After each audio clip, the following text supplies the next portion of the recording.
Introduction to Sketcher Workbench. This is one of the most important workbenches in Catia. To invoke the workbench, go to Start, Mechanical Design, Part Design. Click on OK. Now, click on the sketch icon and click on any of the plane that you would like to sketch. Now what you get, all these tools are from the Sketcher Workbench.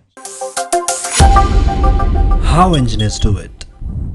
Before we start today's video, I would like to ask all my viewers to subscribe to my YouTube channel How Engineers Do It.